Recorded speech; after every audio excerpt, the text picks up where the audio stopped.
Tributes are pouring in today for Raquel Welch, who passed away at age 82. Reese Witherspoon, who worked with her on Legally Blonde, called her glamorous beyond belief. She refused to change her name. She refused to pose nude. And she refused to be silenced. Raquel Welch's explosive final interview reveals why Hollywood's biggest sex symbol was actually its biggest rebel. At 82, she finally admitted the devastating truth about her famous fur bikini scene, her bitter feud with Playboy magazine, and the secret $10.8 million court battle that ended her film career. The shocking part? Her private battle with Alzheimer's that she kept hidden from the world until her death. Raquel Welch was born Jo Raquel Tejada on September 5, 1940, in Chicago, Illinois. Her father was a Bolivian aeronautical engineer who moved to the U.S. at 17. Her mother had English and Scottish roots, with ancestors tracing back to the Mayflower. This mix of backgrounds gave Raquel a unique identity that would later set her apart in Hollywood. Her family had a history of strong, ambitious women. Her cousin, Lydia Guayler Tejada, became Bolivia's first female president in 1979, one of the earliest female leaders in the Americas. Raquel carried that same determination. She was the oldest of three, with a younger brother James and a sister Gail, who later built a successful career in real estate. But life at home was not always easy. Her parents divorced when she was in high school. Instead of holding her back, that challenge pushed her to work even harder for the future she wanted. When she was 2, her family left Chicago and moved to La Jolla, a quiet seaside town near San Diego.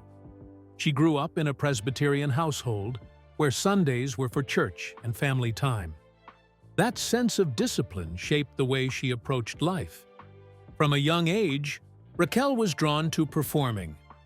At 7, she started taking ballet lessons and trained for 10 years. She dreamed of becoming a professional dancer. But at 17, her instructor told her she didn't have the right body type. That could have shattered her confidence, but instead, it forced her to look for a new dream. She didn't give up on performing. She just needed a different stage.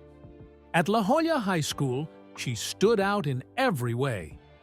She was an honor student, vice president of her class, and part of the cheerleading squad. But what made her different was her poise and presence.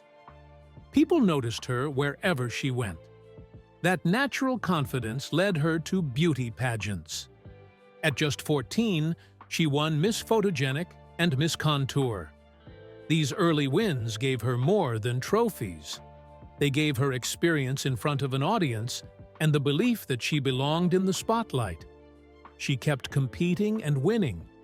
Miss La Jolla, Miss San Diego, and eventually Maid of California. Each title made her more certain of what she wanted. By the time she graduated in 1958, she had already built a name for herself. Hollywood was not just a dream. It was a real possibility. Raquel Welch's path to fame was filled with struggles. Before Hollywood knew her name, she was a young woman trying to balance family responsibilities with big dreams. Her journey began in 1959 when she married her high school sweetheart, James Welch. She was just 19. Her father disapproved, but she followed her heart. The couple had 2 children, Damon, born on November 6, 1959, and Tani, born on December 26, 1961. Damon preferred to stay out of the spotlight, though he occasionally appeared at events with his mother. Tani, however, became a model and actress, starring in Cocoon and appearing in Vogue and British GQ. The marriage didn't last. By 1962, Raquel and James had separated, though their divorce wasn't finalized until 1964. Marrying young came with challenges, and their interests had started to drift apart. But even after the split, Raquel chose to keep his last name. She later explained that Welch was easier for Hollywood audiences to remember. It also helped her avoid being typecast as a Latina actress at a time when Hollywood offered few roles for women with ethnic backgrounds. With 2 young children to raise, Raquel had to find work. In 1960, she became a weather presenter for KFMB TV in San Diego. It gave her on-camera experience, but the demanding schedule left her with little time for school. She had been studying drama at San Diego State College, but eventually dropped out. By 1963, she moved to Dallas with her kids, hoping for better opportunities. Dallas was not the breakthrough she had hoped for. To support her family, she worked as a model for Neiman Marcus and took a job as a cocktail waitress. The jobs paid the bills, but didn't bring her closer to acting. Still, this period shaped her. It taught her perseverance and strengthened her determination. She later looked back on these years as some of the most important in her life. After 6 months in Dallas, she decided to take a bigger risk. In 1963, she packed up her life and moved to Los Angeles. It was a bold move. She had no Hollywood connections and no steady income. All she had was her determination. She started auditioning for roles, landing small parts on TV shows like Bewitched, McHale's Navy, and The Virginian. These weren't big roles, but they gave her industry experience and put her on the radar. She also appeared as a billboard girl on the Hollywood Palace, a role that showed off her beauty but did little to establish her as a serious actress. Around this time, she met Patrick Curtis, a former child actor turned agent. He saw her potential and took control of her career. He helped craft her image, positioning her as a sex symbol. He also encouraged her to continue using Welch instead of Tejada. Knowing that Hollywood was not welcoming to Latina actresses at the time, her big break came when producer Saul David's wife noticed her and recommended her to 20th Century Fox. This led to a contract and her first major role in Fantastic Voyage, 1966. Fantastic Voyage was a groundbreaking sci-fi adventure about a medical team shrunk down and injected into a scientist's body to save his life. Welch played Cora Peterson, a technical assistant navigating this strange, microscopic world. The film, directed by Richard Fleischer, was a major success. It was released on August 24, 1966, earned 5 Academy Award nominations, and won 2 for Best Visual Effects and Best Art Direction. Welch was still new to Hollywood, but she held her own alongside experienced actors like Stephen Boyd. She later admitted she felt intimidated on set, especially when delivering technical dialogue. Words like oxygenation made her nervous, so she practiced them over and over to make sure she got them right. Beyond her performance, it was her appearance in a skin-tight wetsuit that became one of the film's most memorable images. The movie's success made her an overnight star, proving she had the screen presence to lead big productions. Just months later, she starred in 1,000,000 Years BC, a prehistoric fantasy film that would make her a global sensation.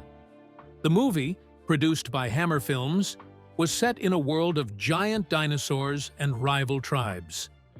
Welch played Loana, a cave woman with only 3 lines of dialogue in the entire film. But words weren't what made her performance unforgettable. Her fur bikini did. Designed by Carl Toms, the costume was made from doe skin and perfectly shaped to highlight her figure. Publicity stills of Welch wearing it became a phenomenon. One photo, in particular, turned into one of the best-selling posters of all time, reaching the same legendary status as Betty Grable's World War II pin-up. Filming was brutal. The production took place in the Canary Islands during winter, forcing Welch to endure freezing temperatures while wearing little more than that famous bikini. She later admitted she had doubts about taking the role, calling it a dinosaur movie. But the film's success proved it was the right choice. Released in December 1966 in the UK and in 1967 in the US, it cemented her place in pop culture. Decades later, the fur bikini continued to inspire references in movies and music videos, from The Shawshank Redemption to Destiny's Child Survivor. But Welch wasn't just a Hollywood star. She was also a woman who refused to change herself for the industry. She was born Jo Raquel Tejada on September 5, 1940. Her father was Bolivian. Her mother was American with Mayflower ancestry. When she signed with 20th Century Fox, executives pressured her to change her name. They thought Raquel sounded too ethnic and suggested Debbie instead. She refused. Many Latina actresses at the time anglicized their names to fit into Hollywood. Rita Hayworth, born Margarita Cancino, was one of them. But Welch insisted on keeping her first name. She did take her first husband's last name, partly to avoid being typecast in only Latina roles, but she never erased her identity. Hollywood struggled to categorize her. At the time, terms like Latino or Hispanic weren't widely recognized in American media, so she played a variety of roles without being labeled. But in the early 2000s, she publicly embraced her heritage. In 2002, while speaking at the National Press Club, she declared, "Latinos are here to stay. I'm proud to be Latina." Her choice to keep her name was more than just personal. It was a quiet rebellion in an industry that often forced actors to conform. She stayed true to herself and, in doing so, helped open doors for future generations. In the late 60s and 70s, she starred in films that sparked controversy, challenged stereotypes, and showed her range as an actress. In 100 Rifles, 1969, she played Sarita, a revolutionary fighting for the rights of the Yaqui people during the Mexican Revolution. The film made history with one of Hollywood's first interracial love scenes between Welch and Jim Brown, who played Sheriff Lydecker.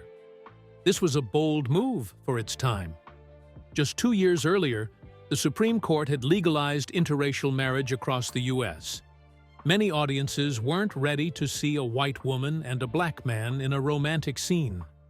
The backlash was strong, especially from conservative viewers, but the film didn't include the relationship just to be provocative. It was a natural part of the story, showing two people coming together through shared struggles. Lydecker was portrayed as strong and honorable, breaking racial stereotypes that were common in Hollywood. Welch gave Sarita depth, making her more than just a love interest. She was a woman fighting for a cause. Despite the controversy, 100 Rifles became an important moment in film history. The following year, Welch took on an even riskier role in Myra Breckinridge, 1970. She played Myra, a transgender woman who undergoes gender reassignment surgery and sets out to tear down Hollywood's sexist power structure. The film was based on a novel by Gore Vidal and was unlike anything audiences had seen before. It had explicit themes, campy humor, and a plot that pushed every boundary possible. Playing Myra was a daring choice. At the time, gender identity was almost never discussed in mainstream films. Welch's performance was bold, making Myra unpredictable and manipulative, using seduction and chaos to get what she wanted. But the film was a disaster behind the scenes. Director Michael Sarn clashed with the cast, including Welch, and the production quickly spiraled out of control. Critics tore it apart when it was released, calling it confusing and tasteless. Over time, though, it found a cult following. Fans embraced its over-the-top style, and film historians began to see it as a fearless attempt to challenge Hollywood's outdated norms. Welch's performance, once dismissed, is now recognized as one of the most daring of her career. In The Three Musketeers, 1973, Welch showed another side of herself. She played Constance Bonacieux, a role that let her mix comedy with adventure. Unlike many female characters in swashbuckling films, Constance wasn't just there to be rescued. She was smart, full of energy, and hilariously clumsy. Welch had great comedic timing, and her physical humor made her stand out. One of her funniest moments came when Constance was carried away on stilts, covering Porthos's eyes in a panic. Her performance was so good that it won her a Golden Globe for Best Actress in a Motion Picture, musical or comedy. The film was a huge success, and Welch held her own alongside veteran actors like Oliver Reed and Christopher Lee. When some of her co-stars struggled with horseback riding, she took control, proving she was just as capable in action scenes. The success of The Three Musketeers led to a sequel, The Four Musketeers, 1974, further cementing Welch's place in Hollywood. Even decades later, Quentin Tarantino praised her comedic timing, calling her performance one of the best in swashbuckling cinema. She wasn't just a star of her time, she was an actress who left a lasting mark on film history. Raquel Welch's life was filled with love, ambition, and the constant challenge of balancing the two. She married 4 times, but never found lasting happiness in romance. Her first marriage was to James Welch, her high school sweetheart. They married in 1959 and had 2 children, Damon and Tani. At just 19, she was already juggling motherhood and a growing acting career. The pressure took its toll. She and James divorced in 1964, but she kept his last name for the rest of her life. She later admitted that her ambition and his own career goals created a gap they couldn't bridge. Her second marriage was to Patrick Curtis, a producer and former child actor. They wed in 1967. Curtis wasn't just her husband. He played a major role in managing her career. Together, they built the Raquel Welch image that made her one of Hollywood's biggest stars. But mixing business with marriage brought problems. Their relationship strained under the weight of fame and expectations. In 1972, they divorced. By 1980, Welch had built a career few could match. That same year, she married French filmmaker André Weinfeld. This was her longest marriage, lasting 10 years. They collaborated on projects like the TV special From Raquel, with Love and Broadway productions. Their partnership worked creatively, but not personally. Over time, they drifted apart, and in 1990, they ended their marriage. Her fourth and final marriage was to restaurateur Richard Palmer. They married in 1999, but by 2004, it was over. Later in life, Welch reflected on why her marriages didn't last. She told Piers Morgan in a 2015 interview that she was too set in her ways and enjoyed her independence. She didn't feel the need for a man to complete her happiness. Though her marriages didn't work, Welch was always a mother first. Damon was born on November 6, 1959, and Tani on December 26, 1961. Balancing motherhood and Hollywood was never easy. Welch later admitted that her career often took her away from her children, something she deeply regretted. Damon occasionally appeared alongside his mother at public events. He attended the Academy Awards with her in the 1970s and stood beside her when she received her star on the Hollywood Walk of Fame in 1996. His wedding in 1991 sparked media attention, mostly because of Welch's outfit. Some criticized it, but later reports described it as elegant and appropriate. Tani followed in her mother's footsteps, becoming an actress and model. She gained recognition for her role in Cocoon, 1985, and its sequel. She also appeared on the covers of Vogue and British GQ. But unlike her mother, Tani preferred to stay out of the spotlight. After the mid-1980s, she stepped away from Hollywood, avoiding the attention that came with being Raquel Welch's daughter. Despite the challenges of balancing fame and family, Welch worked hard to stay close to her children. Public appearances with Damon and Tani in later years showed their strong bond. She may have been a Hollywood icon, but to them, she was simply Mom. As one of the most famous sex symbols of her time, Welch was constantly the subject of rumors. Hollywood loved to speculate about her love life. She was linked to co-stars like Burt Reynolds, with whom she filmed 100 Rifles in 1969, and Richard Burton, her co-star in Bluebeard in 1972. But Welch dismissed most of these stories as pure gossip. In later interviews, she spoke about how Hollywood often assumed that glamorous women led dramatic personal lives. She prided herself on being professional and keeping boundaries between work and romance. In her memoir, Raquel, Beyond the Cleavage, she opened up about how being labeled a sex symbol sometimes overshadowed her talent.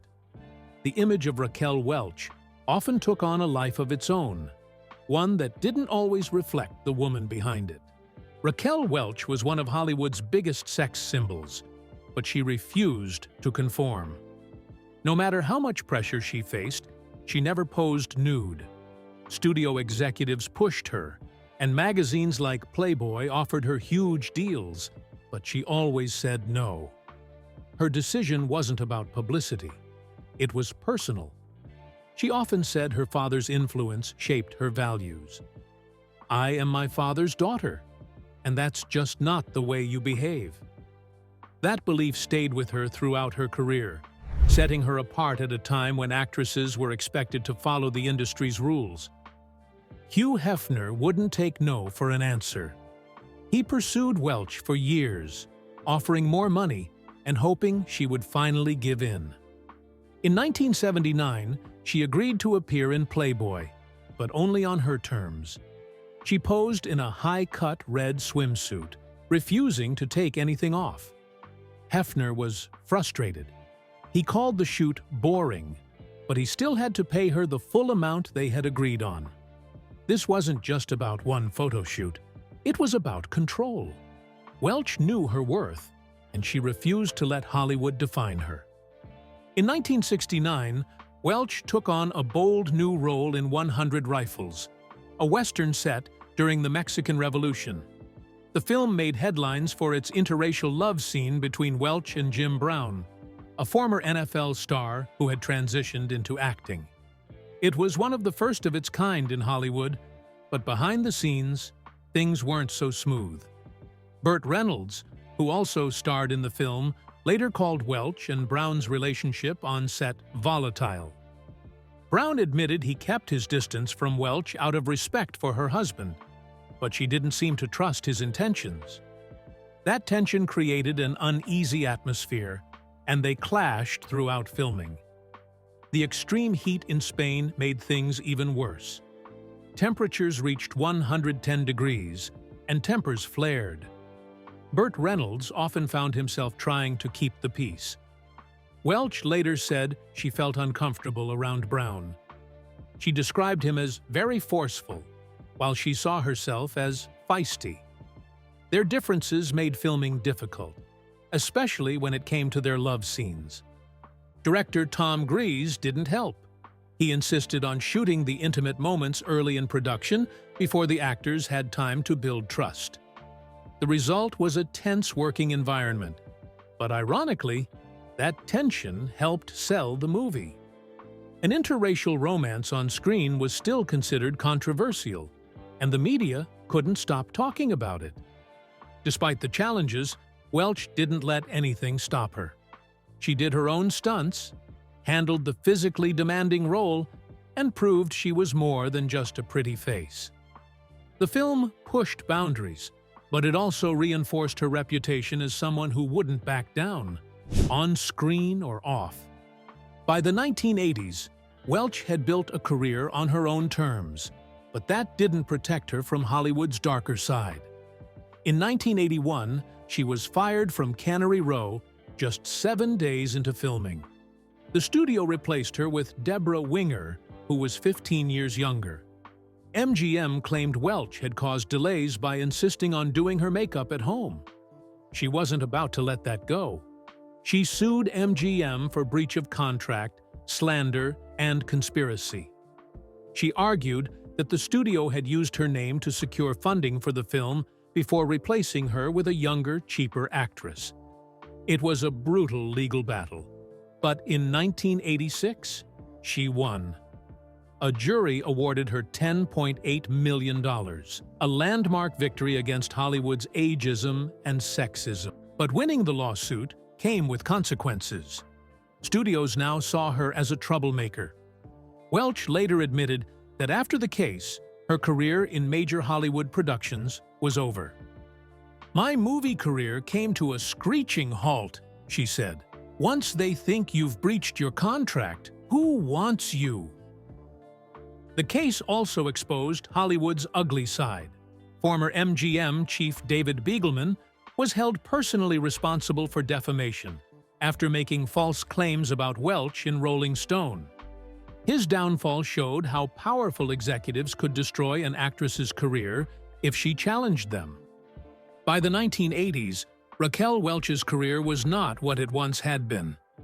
The roles that made her famous had started to disappear. In 1980, she landed a part in Cannery Row, a film based on John Steinbeck's novel. But before filming was done, MGM fired her and replaced her with Deborah Winger. Welch said the studio made up lies about her behavior to cut costs. She took them to court, sued for breach of contract, and won $10.8 million in 1986. It was a huge victory that exposed Hollywood's bias against women. But the win came at a cost. After that, major studios stopped casting her. She had been blacklisted, seen as a troublemaker rather than a star. With fewer roles in film, Welch turned to television. In 1987, she starred in Right to Die, a drama about a woman with ALS who fights for the right to end her own life. The performance earned her a Golden Globe nomination and reminded people that she was more than just a sex symbol. But despite the critical praise, Hollywood still kept its distance. The industry had a habit of pushing women aside after a certain age, no matter how talented they were. Welch refused to fade away. Instead of waiting for another big role, she reinvented herself.